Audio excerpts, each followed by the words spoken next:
It is April 29th in scenic Fort Mill, South Carolina. We filmed some of both practices today. And there you see Elisabeth Akinwale, who was down with us for the day and did some training. She mostly did snatches, well, really more snatches than clean and jerks in both the morning and afternoon practice. I think worked on jerks a little bit, clean and jerks, but more snatches than anything else. She trained really good. She set a PR, 89 kilos, which is a 2 kilo PR. See, Caleb is basically axe murdering his squats there. I think he kind of took a downturn in the squat for a little while, and he's... What's he got on there, Coach? I think that's... it was 190. He's doing a little more volume than he was before. That seems to work better for him. There you see Don McCauley attempting to teach Rudy how to sweep the bar back. Was he successful, or was he not successful? He was wildly successful, actually. I think I learned more in 20 minutes with him than I have the entire time I've been lifting. Yeah, he's pretty reasonable coach. Most of the guys today did about a 2-hour morning workout and then about a 2-hour afternoon workout. But as usual, Mike Zell and Chris Goot trained pretty much the whole day. I love this lift, by the way. I remember watching this. He does that all the time, that twisting, weird thing. I mean, I've actually seen him do it a lot worse than that. I mean, I think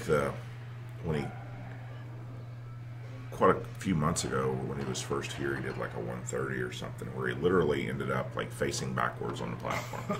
Took like 5 steps. I think he walked with 125 right there. I think he took a step with 125. I could be wrong. I don't know.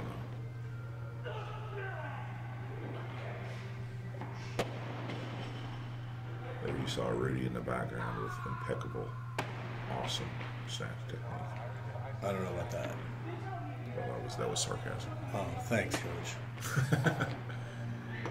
Tom looked pretty decent all day, really. I mean, he didn't go super heavy on his snatches, but I mean, he had a lot of good, quick lifts. I think we're getting near the 89 right here for Elisabeth, maybe. I don't know. That wasn't it. No, that was like 75. She uses those damn black plates.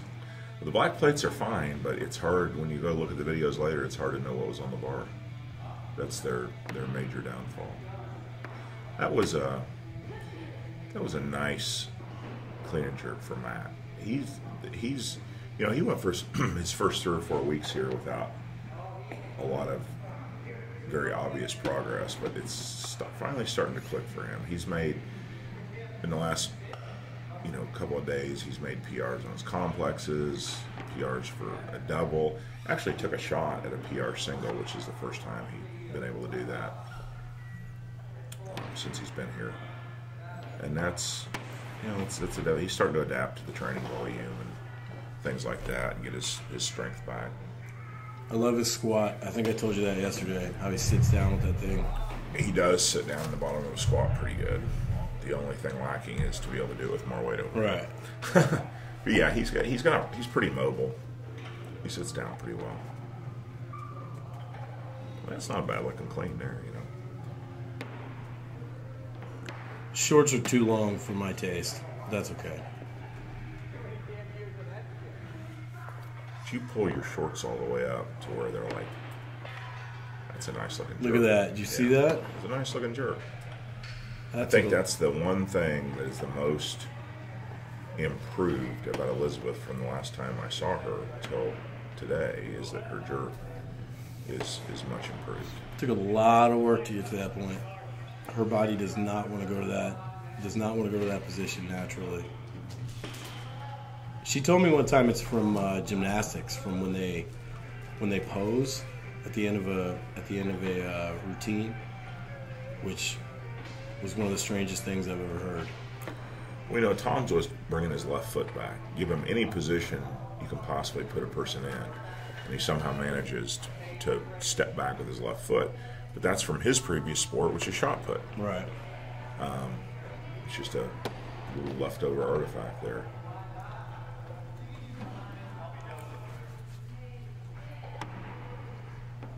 Some of those little things, once you get in, if you do it for years, whether it's gymnastics or throwing shot put or this or that, it's just hard to get rid of it. I don't really think it hurts Tom that much, though. I think he's, just does it at times that during the lift that it's not really a major thing. But it's kind of funny to watch because almost every single lift, at some point during the lift, is he standing up from the clean. When he goes under to catch, he always wants to lift that left foot and move it back a little. So fast. Yeah, he's a fast kid. Those squats I was doing right there were 160. Just so you know. I thought you might be interested in that. Third one was decent, at least. No comment. No, not really. Not really. A lot of speed coming up there. Yeah, you're blinding. Blindingly fast. I replay the videos of you. Is that to try to figure out how you got so blinding? That's 230 right there. That was a 230 front squat. Yeah. That was a PR front squat. Tom had his front squat for a while. He had to use knee wraps. He had some knee pain. He was using a belt and knee wraps, and he front squatted like 228 or something. But the most he done without the belt and knee wraps was 210, maybe. And he doesn't have to use those anymore. His knees are kind of feeling better, and it's really not necessary. So he's moved his front squat just with no belt, no wraps, no nothing, from 210 to 230. I'd almost be kind of curious what he could do with the wraps and belt on now at this point, but it doesn't really matter. Obviously something, another 10 kilos plus more than 230. And there's Mike Zella. Him and Chris, they were here from 9 a.m. to about almost 6 p.m. Look at that pirate right there. They did a lot of training. It's too bad we don't see her legs in the video because she's really got a good split at this point. That was a big weakness a few months ago.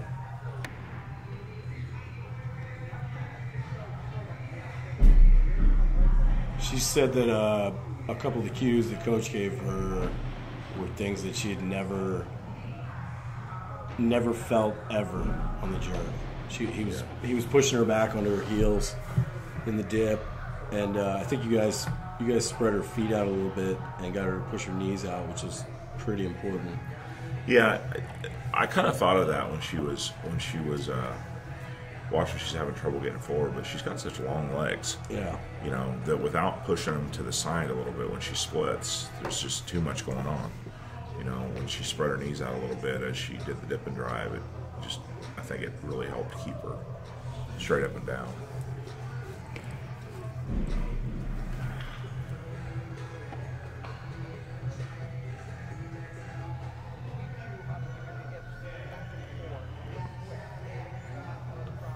Don actually, he's worked with Matt a few times. He coached him at a competition that Matt went to when I was at the Pan Am qualifiers. A couple of our lifters went to a meet down in Savannah, and Don helped him out down there. They've worked together a little bit. I think it's interesting that you guys do pulls, or Travis was doing pulls right there with no feet, no ankle extension at all. Is there a method behind that? I mean, there's not. I don't think it's of vital importance whether you go up on your toes at the end of a pull, but my feeling is that once the hips come through, you're trying to get under as quick as you can. Right. And so doing the pulls where you only come to hip extension and don't go ahead and go to the toes and shrug it just kind of builds into your you know, your reflexes to go start under the bar as quick as you can. Right. You know, there's some disagreement, I suppose, with that in the world of weightlifting. Some people feel that it's more important to, you know, get more extension at the top, including, you know, a shrug and an ankle extension.